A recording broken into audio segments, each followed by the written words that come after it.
UPSC EPFO का form आ चुका है।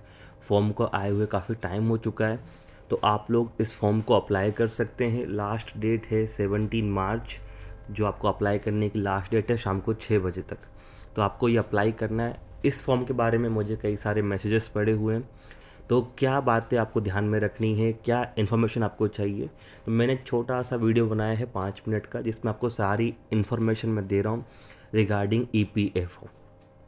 तो पहली बात हम आगे बढ़ते हैं। पहली बात, फॉर्म कैसे फिल करना है। तो अगर आप फर्स्ट टाइम यूपीएससी का कोई फॉर्म भर रहे हैं और रजिस्टर्ड नहीं है, तो पहले आपको ओटीआर भरना पड़ेगा, that is one time registration. वो आप भरेंगे, उसके बाद फॉर्म चालू होगा। और जैसे आप भर लें तो अपनी आप ओटीआर या फ़ोन या अपनी ईमेल से लॉगिन कर सकते हैं और जाएंगे कहाँ पे, लेटेस्ट एप्लीकेशन पे। जैसे ये आपको दिख रहा है, जैसे लेटेस्ट नोटिफिकेशन पे जाएंगे तो आपको ये फॉर्म दिखाई देगा, एपीएफसी ईओ अकाउंट्स ऑफिसर ये होगा। यहाँ पे सब कुछ दिया होगा आपको।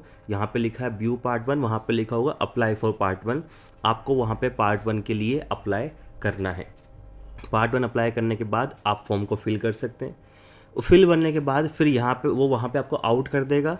आपको पार्ट 2 भी भरना है। मेरे पास कई सारे मैसेज हैं यूपीएससी कैंडिडेट्स के जिन्होंने पार्ट 2 भरा नहीं है। तो पार्ट 2 नहीं भरोगे तो फॉर्म रिजेक्ट हो जाता है। तो आप फ़ी पे कीजिए, फ़ोटो अपलोड कीजिए, सेंटर चुनिए और साइन डिक्लेरेशन पे आपको टिक लगा के सबमिट करना है।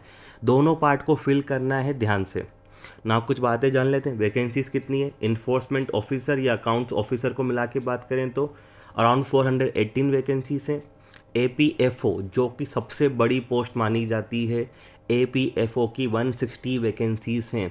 एपीएफओ एक गजेटेड, आप मान सकते हैं, एक बड़ी पोस्ट है जिसकी वैकेंसीज बहुत कम निकलती हैं। आई थिंक पिछले 4-5 साल में ये पहली बार वैकेंसीज आ रही हैं। तो एपीएफओ इज़ ए गुड ऑप्शन, तो आप लोग को ये फॉर्म भरना चाहिए। नाउ रिगार्डिंग कास्ट सर्टिफिकेट, तो इस बार क्या उन्होंने मेंशन किया है, क्योंकि जो मैंने आपको याद होगा अपनी लास्ट वीडियो देखी होगी, तो कास्ट के लिए कोई डेट पहले की मेंशन नहीं की है। मतलब ये, जैसे अभी आपको याद होगा यूपीएससी सिविल सर्विस के लिए प्री के लिए मेंशन था कि 1 अप्रैल के बाद का होना चाहिए। ऐसा इस बार कुछ भी नहीं है। सिंपली क्या दिया है, आपके पास जो भी सर्टिफिकेट होना चाहिए, चाहे आप एससी के हो, एसटी के हो, ओबीसी हो, या आप ईडब्ल्यूएस के हो, आप किसी भी के अंदर भी आते हो, तो आपका सर्टिफिकेट 17 मार्च या उससे पहले का होना चाहिए। इट मीन्स 17 मार्च के बाद वाला सर्टिफिकेट वो अलाउ नहीं करेंगे। आप जो भी अप्लाई करें, प्लीज़ 17 मार्च से पहले का सर्टिफिकेट बनवा के रखें। कोई भी ईयर का चलेगा, 22, 21, 20, 19, 18, कोई फ़र्क नहीं पड़ता। उन्होंने कोई एक डेट मेंशन नहीं की है स्टार्टिंग की, एंडिंग डेट मेंशन है। बाकी उससे पहले का आपको कोई भी चलेगा। आप 19 हो, 18 हो, 20 हो, 21 का हो, कोई भी चलेगा, आप अप्लाई कर सकते हैं। बस ध्यान रखिएगा, फॉर्म आपका सर्टिफिकेट सेंट्रल फॉर्मेट में होना चाहिए। Mean central OBC, central SC, central ST, जो भी सेंट्रल फॉर्मेट है उसमें आपका सर्टिफिकेट होना चाहिए। अटेम्प्ट क्या है और एज लिमिट क्या है, इसमें कोई अटेम्प्ट नहीं होते, कोई अटेम्प्ट काउंट नहीं होते हैं। आप अटेम्प्ट कितने भी दे सकते हैं। हाँ, एज है, अगर आप अप्लाई कर रहे हैं इन्फोर्समेंट ऑफिसर या अकाउंट ऑफिसर के लिए 30 एज है, और अगर आप एपीएफओ के लिए अप्लाई कर रहे हैं तो मैक्सिमम एज है 35, एज लिमिट है 35। और जो मिलते हैं आपको रिलैक्सेशन वो अप्लीकेबल है। एससी के लिए शायद 5 साल का होता है, एसटी के लिए 5 का होता है, 3 होता है ओबीसी के लिए। और इसमें ईपीएफओ में जो ऑलरेडी काम कर रहे हैं उनके लिए भी क्या है, रिलैक्सेशन दिया हुआ है एज का।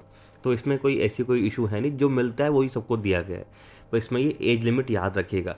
मीन्स जो ये जनरल वालों के लिए, तो कोई व्यक्ति 31-32 का हो चुका है तो आप इन्फोर्समेंट ऑफिसर के लिए अप्लाई नहीं कर सकते हो, ठीक है ना। जो मुझे कॉमन डाउट है कि सर गलती हो गई है, एड्रेस गलत हो गया है, कास्ट में दिक्कत है, कुछ भी इशू हो गया हो, तो करेक्शन विंडो ओपन होगी 18 मार्च से 24 मार्च तक। उस विंडो में आप क्या करेंगे, आप करेक्शन कर सकते हैं। करेक्शन किसी भी पार्ट में हो सकता है। ये मुझसे बार बार नहीं पूछिएगा कि सर किस में हो सकता है क्या। हर एक फील्ड आप चेंज कर सकते हो, सेंटर से लेके ग्रेजुएशन सब्जेक्ट से लेके each and every detail except OTR. जो ओटीआर की डिटेल है वो ओटीआर में ही होगी, बाकी सारी डिटेल आप यहाँ पे चेंज कर सकते हो। और जब आप विंडो ओपन होगी तो आपको यहाँ पे ऑप्शन लिखाएगा, जब आप फॉर्म खोलेंगे 18 तारीख को, तो यहाँ पे जो लिखा है व्यू पार्ट, यहाँ पे आ जाएगा एडिट पार्ट 1, और आप इनको एडिट कर सकते हैं। ओके, तो ये आप याद रखिएगा। एजुकेशन क्वालिफिकेशन क्या चाहिए इसके लिए, दोनों के लिए जो कॉमन क्वालिफिकेशन है वो है ग्रेजुएशन डिग्री होनी चाहिए, किसी भी जो भी यूनिवर्सिटी वहाँ से आपको ग्रेजुएट होना चाहिए, ठीक है। हाँ, अगर आप APFO में अप्लाई करना चाह रहे हैं तो काम चल जाएगा आपका ग्रेजुएशन डिग्री से, लेकिन हाँ अगर आपके पास डिप्लोमा हो लॉ में, लेबर लॉस में, पब्लिक एडमिनिस्ट्रेशन में, तो ये प्लस पॉइंट है, आपको इंटरव्यू में ये हेल्प करेगा। ओके, बस लेकिन दोनों अप्लाई कर सकते हैं।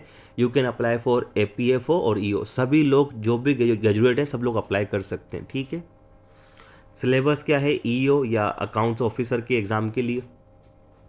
जनरल इंग्लिश आएगी, जो बेसिक इंग्लिश होती है ताकि आपको समझ में आए इंग्लिश का यूज़ या वर्ड्स का यूज़ कैसे करते हैं, बेसिक इंग्लिश आएगी। इंडियन फ्रीडम स्ट्रगल है। देन करंट इवेंट्स का जिक्र किया है उन्होंने, भारतीय इतिहास means Indian polity and economy का मेंशन है। जनरल अकाउंटिंग प्रिंसिपल्स पूछे जाएंगे। इंडस्ट्रियल रिलेशंस, लेबर लॉस आपसे क्वेश्चन पूछेंगे, तो जो 4 कोड भी आए हैं वो भी आप देख सकते हैं। इसके अलावा जनरल साइंस, कंप्यूटर भी आएगा। Then basic quant reasoning, mathematics वाला पार्ट भी आएगा। सोशल सिक्योरिटी क्या रोल रहा है इंडिया में, ये भी आपसे पूछा जाएगा। ये सारा सिलेबस किसका है? अकाउंट ऑफिसर या इन्फोर्समेंट ऑफिसर, क्योंकि इसका एग्ज़ाम अलग होगा। देन APFO का एग्ज़ाम अलग होगा। दोनों एग्ज़ाम 2-2 घंटे के, ओके, 2 आवर्स का एग्ज़ाम होंगे। इसमें भी इंग्लिश आएगा। इसमें कल्चर वाला पार्ट उन्होंने ऐड कर दिया है। पॉपुलेशन डेवलपमेंट एंड ग्लोबलाइजेशन, ये पार्ट जुड़ गया है। Governance and constitution of India, Indian economy में trends, accounting, auditing, industrial relations, laws, insurance, ये सब भी आएगा।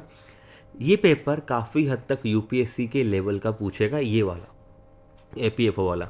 बाकी तीनों पार्ट लास्ट में, तीनों में कॉमन है। ओके, तो ये आपका सिलेबस है जो आपको तैयार करना है। दोनों एग्ज़ाम अलग अलग होंगे, दोनों 2 आवर्स के एग्ज़ाम होंगे, तो ये बातें आपको ध्यान में रखनी है। ओके, APFO अच्छी पोस्ट है जिस पे आप मेहनत कर सकते हो। और हाँ, पेपर एग्ज़ाम सिर्फ एक ही होगा, इसमें प्री मेंस नहीं होते, सिर्फ एक ही एग्ज़ाम होगा।